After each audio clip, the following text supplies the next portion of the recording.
Well, hello, everyone. Hello. Happy Wednesday. Oh, thank you. Hey, look, the weather's getting nice and out there, and it's just gonna get better as the days go on. And then we have a wonderful presenter here today, someone who's been here with us previously, Kari Nichols from Project Home, who comes with a lot of information. As many of you know, Project Home is an excellent resource that throughout Dane County, and they focus on helping homes to stay safe and sound because they have many programs that would help you to make sure your home is safe and sound. So without further ado, put your hands together and welcome Kari Nichols. Thank you, Janice. Okay, so I actually do see some familiar faces from when I've been here before, but I've never done this full presentation on Project Home and everything that we do for people in the community. So I also brought some brochures and some little mini flashlights, and so if you want to grab a brochure after the presentation, please feel free to ask questions throughout. But I have some slides that I'm going to go through. So as Janice mentioned, our tagline is "Every Home Safe and Sound," and you'll kind of get a feel for what that means as we go through the presentation. So you will see that there's a lot of pictures that I'm going to have on the slides, and nearly all of these pictures are of actual employees of Project Home doing the work that we do. So Project Home has been in business for 55 years, so we've been serving the community for a long time. We're 100% local. We do all of our services and home repairs in Dane and Greene counties. And our mission is to improve the quality and affordability of housing for low to moderate income residents in Dane and Greene counties. So this is a kind of a breakdown of the people that we serve. So these are some statistics from 2025. So about 35% have a senior in the home of our customers. 30% are female head of households. 34% are Black, Indigenous people of color. 24% are disabled. And 6% are veterans.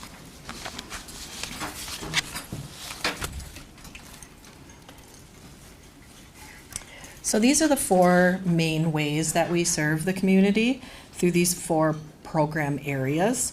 The first one is home repair. The second is weatherization. The third is through our affordable housing properties. And the fifth is Optimus. And Optimus is our for-profit arm, which I will get into a little bit later. So why do we do what we do? So the main reason is addressing financial needs.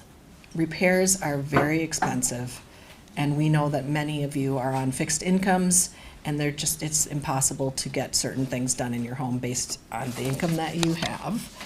A couple of statistics from this past year.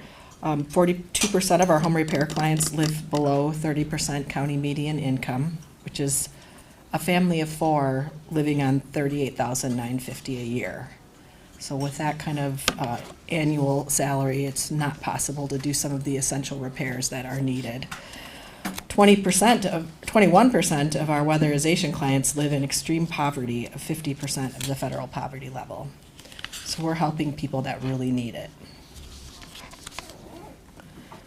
Another reason we do what we do is to address unmet needs. So since 1971, which is 55 years ago, we have served over 66,500 residents in Dane and Greene counties with these essential repairs and weatherization services. In 2024, I'm going back a year because just a little explanation. In 2025, we actually experienced some funding delays due to our current administration and the funding that was kind of up in the air. So in 2025, we were not able to serve as many people as we had planned, and we did not receive the funding for our home repair programs.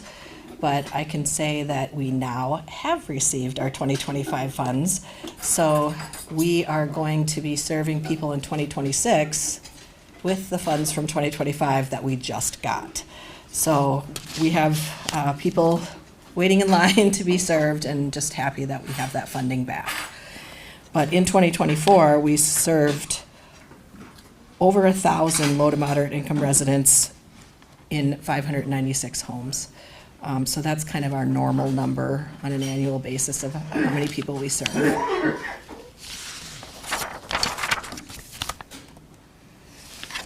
Another reason we do what we do is to address changing needs. There are a lot of aging adults who have different needs, and this is the part where the accessibility modifications come in, helping our seniors to be able to navigate inside of their homes and continue living at home and not having to go out to a senior living facility. So this is everything from, doing a tub to shower conversion, putting in ramps and grab bars and things like that. And I'll be showing you some examples of the stuff that we've done in that area.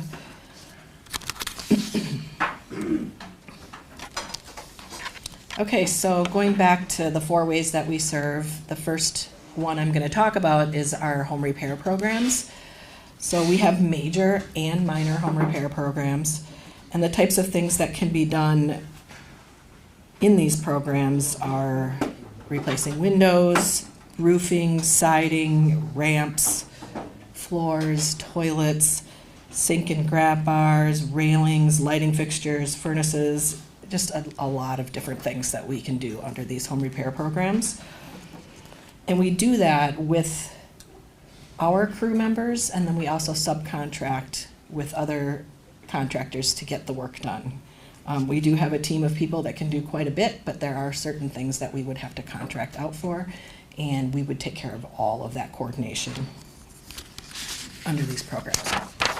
So here are some examples of some of the things that we do. So making our homes safe and sound is our top priority. Our crews build ramps to foster independence to our customers. So here is a picture of 2 different types of ramps that we've built and put in. Our crews install interior and exterior ramps and repaired, for this veteran, a kind of a rotten doorway threshold. It was hard for him to get his wheelchair from his front porch to roll over into his house. So you can kind of see in the smaller picture how there were some boards missing. So we fix that all up and make it possible for people to be able to get into their homes safely and securely. Our crews will install grab bars and repair or replace flooring to decrease slips and falls.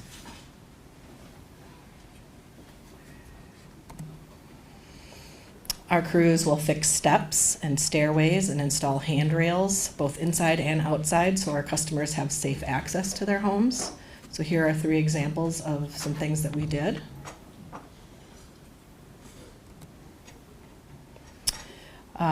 We do a lot of the bathroom type of accessibility and repairs, so that we're installing ADA compliant showers for disabled and senior veterans, doing the tub to shower conversions and having a seat and grab bars and all of those things. And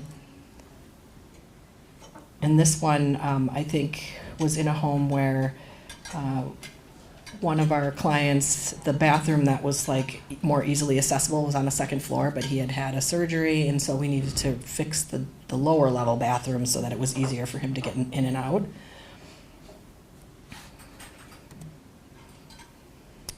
We even widen doorways so that people who are in wheelchairs can now have access to all the rooms in their house. You'd be surprised at, once someone has to start using a wheelchair, there might be places in your home you can't get to.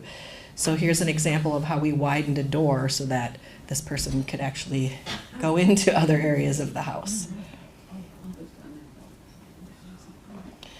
So now I'm gonna go into a little bit more detail about these home repair programs and like what programs we have and how you qualify for these programs. So we get funding from the City of Madison and also from Dane County, so I'm gonna split it out that way. So under the City of Madison, we have major home repair and minor home repair programs. So our major home repair programs are anything that's from like $5,000 up to $25,000. And these are deferred loans with 0 interest. So the work that we come in and do up to $25,000, you are not going to have to pay that money back until you sell the home or you move away from the home. And those are things such as roofing, siding, HVAC, plumbing, electrical, all of those types of things. Make sure I'm telling everything here. Yeah, major loan paid back when you sell or move. So for our minor home repair programs under the City of Madison, there are 2 different types. There's and these are all acronyms that we use in our office, but CDBG, which is the type of funding that comes from the city, it covers low-cost repairs and accessibility modifications, but the customer is going to pay for the materials, and if there is a subcontractor that needs to be brought in for like, more detailed electrical or things like that, then they would have to pay for that. But the labor is only $15 an hour, which is actually very low compared to if you went out and got someone to fix your house. So that is the CDBG program. The other program is a grant program. So you would just receive $5,000 worth if there were necessary repairs that equaled that. So that's a grant program of up to $5,000 to complete necessary repairs in your home, and that is no cost to the customer.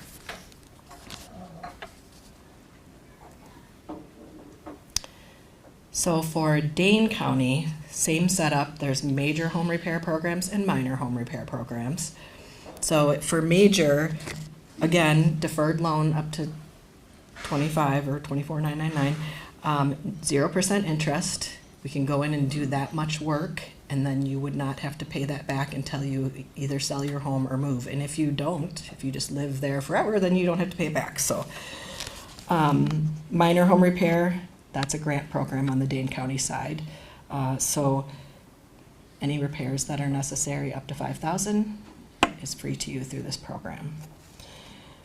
So one thing to note about the difference between City of Madison and Dane County is that if you live in the City of Madison, I know you're also living in Dane County, but if you live in the City of Madison, you are only eligible for the City of Madison programs. The Dane County programs are for all the neighboring counties except for the City of Madison. Thank you for saying that. Yeah. Towns. What was that? The cities and towns, not the counties. Inside Dane County. Yeah, anything that's considered Dane County except for the City of Madison. And there's a lot of townships and villages and, cities, and so that is actually something that's new. There were some that were excluded. There's like a Dane County consortium, and they let you know each year what counties are part of the consortium, and there were some last year that were not included, but now they're all included, so everybody can be served, which is great.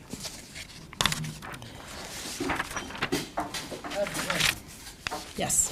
It costs more than $5,000 to put a roof on. Say that again? It costs more than $5,000 to put a roof on your house. Yeah, so then you would want to go under one of those major rehab programs because those cover up to $25,000. And one of the things I was going to share with you is that just because you apply for one program doesn't necessarily mean that that's the only program you're going to be served under. We're going to take a look at your eligibility and see if we can serve you under many of our programs. So there may be things that you can get through the major home rehab, but also you could be eligible for weatherization services, and we can serve you under more than one program. So in those instances, you could be receiving repairs that are even more than $25,000 because you're getting funding from different programs. So we kind of pair them together to get the most for our customers. So, any other questions? It costs you that much just to put the sheet, put the paper and everything else on the house. The what on the house? On any house, building anywhere. the cost of living done went up Yeah. since 1980. Now, this is 2026, and on the Yeah. average of 2026, it'll cost you almost $25,000 to put a roof shingles and tar paper and so forth on the house. Yeah. Yes. So, And who's doing this? Dane County? Because Pittsburgh comes into the progress that if they're gonna give you this to do for your house, right? So how much is the occupants in the house gonna have to put up? how much is the homeowner gonna have to put Yes. up in order to get it all done? I mean, I can't answer that because I'm not a program manager, so I didn't tell you guys, I'm the HR manager and the marketing and outreach person. So if you have questions, I can definitely have someone follow up with you on those types of things. So, okay, and I have a business card, so afterward, I can give you that. I used to build houses where I know. Yeah, you used to build houses? Cool. All right. Any other questions before? Yes, you. Yeah, what about apartments? So apartments are different because a lot of our home repair programs only cover owners. So if there is a duplex and you're like renting one side of it, as long as the customer to us is the owner of both sides, we can perform work for that owner. Yeah, it's a big apartment and, let's say you have an accident and you need something, and you need to take a shower and all that. I mean, I don't know how they would work with just big apartments like that. Yeah, I we, would charge for it totally. See what I'm saying? yeah, on the weatherization programs, we do work in apartment complexes, and I will be talking about that a little bit later. But I think if there are certain things that are going wrong in your apartments, you have to obviously contact the landlord, and then there may be things that they can tap into to help fix things. But yeah, I know there might not be the greatest Because they don't landlords have- out there. you know, we well, you know, you have a, you know, there's, one bedroom, there's two bedrooms, and maybe one bedroom. That bedroom, you know, there were bathtubs in both of them, but it would have been nice if there was one where there was, you just walk into a shower. Yeah, There's nothing I like that, in apartment complexes, yeah. yeah, where I am. Okay, I'm gonna move on to some of those requirements for the home repair programs. And you guys can kind of think about, oh, did I go past it? Hold on. I did, I pushed something. There, that's where I wanted to be. So these are some of the specifics about the eligibility for the home repair programs. So there are a couple different things that they're gonna look at to see if you're eligible. One is the assessment of your home. So if you're in a single-family home, your home has to be 397,000 or less in order for that building to be qualified to receive these services. And then if you're in a duplex, it's 508,000. And then secondarily, it's the income eligibility. And so when we're looking at income, we're looking at everyone in the house, and for example, if you're living in your home just on your own, your gross income has to be 72,700 or less in order to qualify for the program. And that includes like Social Security and all the different forms of income that are coming in for you. And you have to live in the participating municipality, be in good standing with your mortgage company, and loan-to-value ratio is 95% or less, which is reflected in those home assessment values. So that's both for the city of Madison and for Dane County.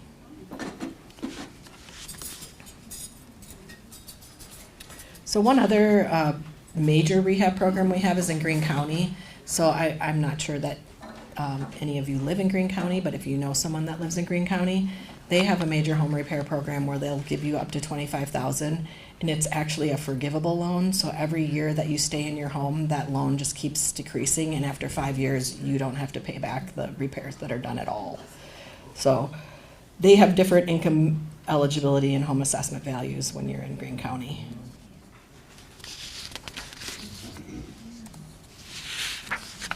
Okay, so now we're gonna move on to weatherization, and that's the second big area that we serve our community. And weatherization is coming in and doing all kinds of energy saving measures in your home, including attic insulation and air sealing, insulating those exterior walls, reducing leaks, installing bathroom fans and proper venting out of your house, repairing or replacing furnaces. There's all types of things that we'll do under the weatherization program. The gateway to being able to use our weatherization programs is that you would have to be on energy assistance, which is through ESI, or Energy Services, Inc.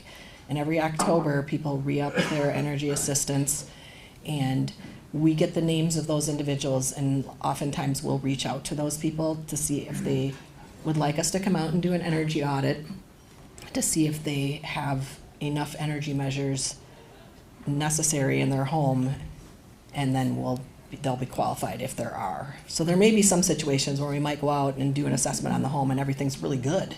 So then we're like, you don't need weatherization. So, but that's the gateway, that being on energy assistance. And when we were talking about apartment buildings, and we do apartment buildings, if 50% or more of the individuals who are living at that apartment complex are on energy services, then we can go in and weatherize the entire place. And that's only if the resident is paying their own heat as part of the rent, because that way we're saving you money and not just the landlord. So all of those things, a lot of different things that we do in weatherization. I actually have a few pictures of some of our employees doing energy saving measures. So the ones on the far left are weatherization, like insulating attic type activities. So we have someone putting insulation into the blower truck. The second guy down has got the tubing that goes up into your attic. There's another person doing air sealing. So before we blow the insulation, we go through the entire attic and we seal up any cracks and crevices where air might be getting through. And that's really important. It's like, if you don't do that and you put your insulation on top of things that are still leaking, it's not going to be effective. And the air is going to come in and make the insulation rotten. So that's a key part to it. Middle top is also doing some air sealing. We build a really strong, thick attic hatch so that everything that's up in the attic stays up in the attic and the air doesn't come through to your home. So this is and then there's some air sealing on a door.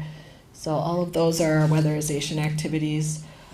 Some other parts of weatherization are installing bathroom fans. It's really important to have a proper fan with the proper ventilation for air quality purposes in your home. We replace water heaters and furnaces. When we do that new bathroom fan, we'll vent it out to your roof, which is critical too. You don't want it just venting back into the home. And then we have particular equipment that can test all of your appliances to make sure there aren't any gas leaks and things are running efficiently. So those are some of the things we do for weatherization. Another program that's a really good one is our Serving Those Who Served. And Serving Those Who Served is free home repair and weatherization that we will do for veterans that have been honorably discharged. Everything's free, and we can do a lot of the same things we do in our home repair programs and our weatherization programs for veterans. So here's one veteran who we built a new ramp for, and then did a little bathroom renovation for that. So that's funding that we don't get from the government. We actually do our own funding for that program. So the amount of money we have each year can vary depending on where we're getting our money from. Yes. Does that program work for veterans' wives or just the veteran? That is a good question. Can you repeat the question? She's asking if it is, if a wife of a veteran could be eligible for the Serving Those Who Serve program. I'm feeling like yes, but I would have to check on that. Yeah, I mean, I'm sure that someone else in my organization would be like, Yes, that is, they'd know the answer right away. One more question. Sure. If the veteran does have is in the home, how can he be disqualified not to get any of this? Like what would disqualify? Income, maybe? Yeah.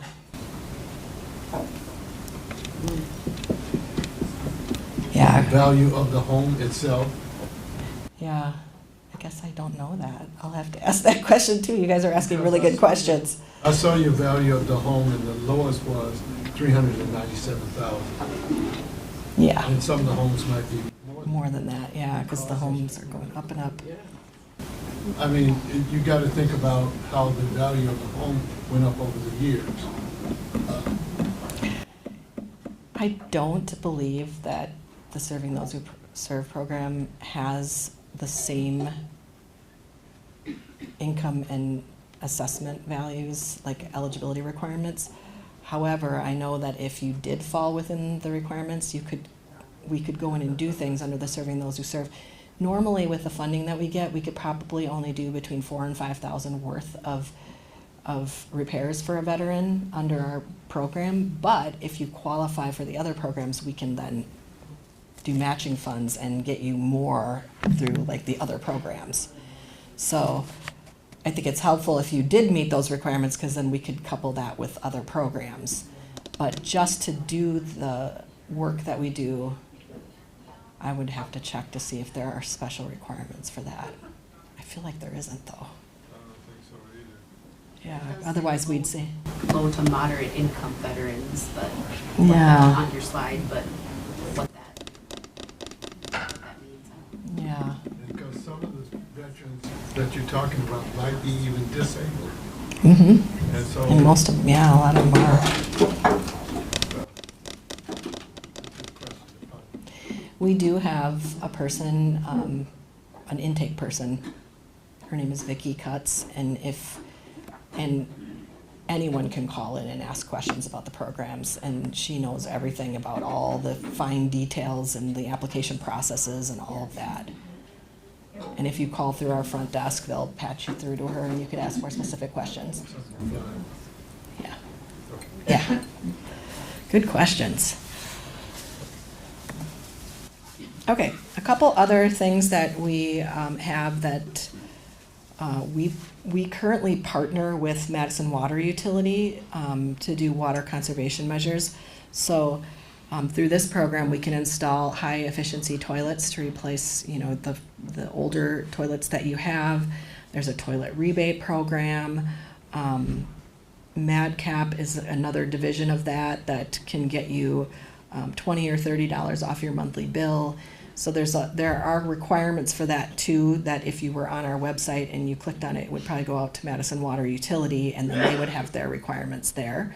But it's another way to get a new toilet and install water saving devices like low flow shower heads and things like that, because their goal is to help you conserve on water. So that's another partnership we have. How do you know if your toilet is Inefficient. I mean, you could talk to the intake person and let them know what you have, and they could tell you. Okay, like I know the year, but that. Yeah. Yeah, they could probably help you if You're pretty much, if it's 10 years or older, it's probably not high efficiency. The high Yeah. efficiency ones started coming on about 10 years ago. Okay. And even some of them would be eligible to be replaced because they're not as good as the new ones are. I think the eligibility for these programs, or this is the same as what I had told you before about the income levels and the home value. Those are the same requirements for this one too. But we replace a lot of toilets, because that's something we would couple with another program. We would find out if you're eligible for that, and then we would get you a new one as part of our other programs. All right, so back to the 4 ways. The third is affordable housing. I'll just kind of go through this a little bit. We have 2 affordable housing properties. One's over in the Allied Drive neighborhood, Prairie Crossing, there are, let's see, how many, like 42 apartments, section 42, and they're currently full. We have long waiting lists for this property.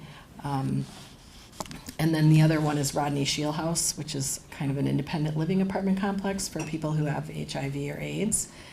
And we have 23 units there, and I believe that one is also fully rented right now.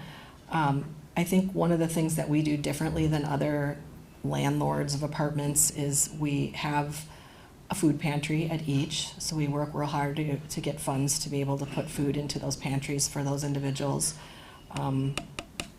A big percentage of the individuals that live in Prairie Crossing were either homeless before or are very, very low income folks. And then we also have a resident services coordinator that works full time, and that person actually helps the residents with applications to different programs they may be eligible for, helping them find jobs, and just, you know, being there as a support system for them. So that's kind of different than in a regular apartment complex. You usually don't have a person that can help you out in that way.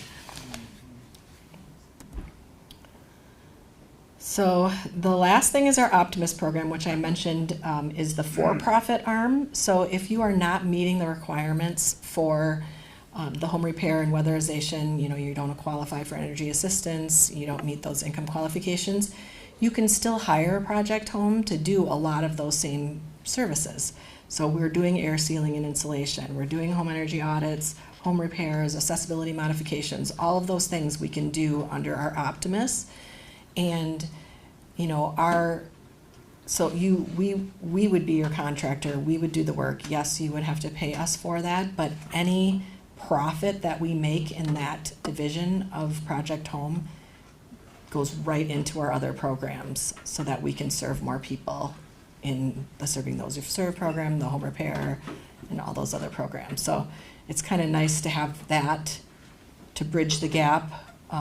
Like I mentioned, how we didn't get our funds for home repair last year, we were able to increase the amount of Optimist jobs to keep our staff employed and doing work, helping people, and then we earned, I think, $45,000 in profit in our Optimist in 2025 that now we can funnel back into our other programs. So it's a really good tool for us to keep people working and to help more people when there are slowdowns of funding. So, any questions on that? Yeah, another question. Is that just regular market rate in terms of what you charge, or is there a Yeah, it's market rate, and we feel, you know, we're not going to try to upsell you because, you know, we're using funds to help people, and so we're very honest and we're really good at what we do because we serve so many people. So a lot of people were like trusted, you know, experienced, will hire us because we take care of the whole process. We do all the coordination. If we do have to pull in a contractor, we'll take care of that. So we have a goal to increase the amount of people we serve through that program. So if you know that you don't meet the requirements, you know, do consider using us for, you know, for profit and just getting your repairs done through Project Home.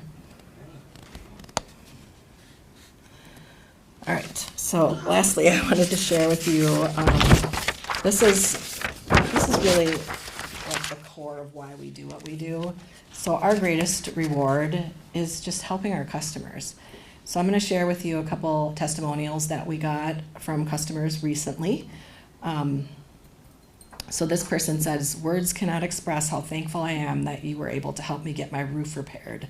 I'm a single mom with a new baby and my homeowner insurance was going to be dropped. This feels like a miracle." So being able to swoop in and help people that, you know, her insurance, she wasn't going to be able to insure her home, feels really great. The next one, "I no longer experience great drops in temperature between the times that the furnace kicks in. I didn't even realize this was possible. I now use one less blanket at night. I appreciate all you did. I wouldn't have been able to afford it, and my heating bills were so high.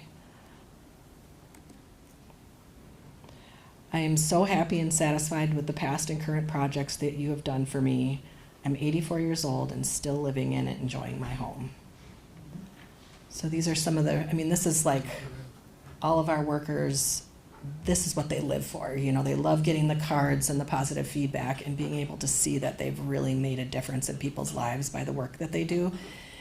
And I don't think like your standard construction worker really gets that kind of reward, you know, when they're out doing their construction trades jobs. I mean, this is like kind of a whole nother element to doing this type of work.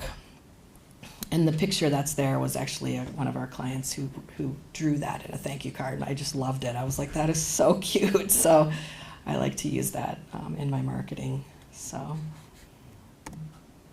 all right. So that's all the information. So if anybody has any more questions, I'm here. I do have another. You do have another question? Okay. Under your Optimum program, are your contractors from throughout Dane County, and how diverse are your contractors? Yeah, I mean, we are 100% local, so we use all contractors, you know, in and around Dane County and in Greene County, and they're completely vetted. You know, I mean, we've been using them, we trust them, we know they're, you know, businesses that have their certificate of insurance and all of those things. So, I mean, we have to use those kind of contractors when we're using government funds to do things. I know that in Optimus we don't have to, but we use those same vendors for Optimus, or those same contractors if we have to, if it's something we can't do and we're gonna hire out, so. How do you verify income? Thank you. Yeah. We have a process for that. We have a couple intake people that do, there's an application process, and, you know, there's a lot of information that needs to be shared in order for us to verify income. So there's a lot of documents you would have to provide as part of your application process. Although in weatherization, you just do your ESI application for energy assistance, and then we don't have to do qualifying again for those programs because ESI has done it already. All right. So, thank you so much. How about another big hand for Kari? A lot of good information. And again, she has brochures up here on the table and some little flashlights for everyone to take one if you choose to. Thanks again, Kari. It was absolutely great information. Thank you.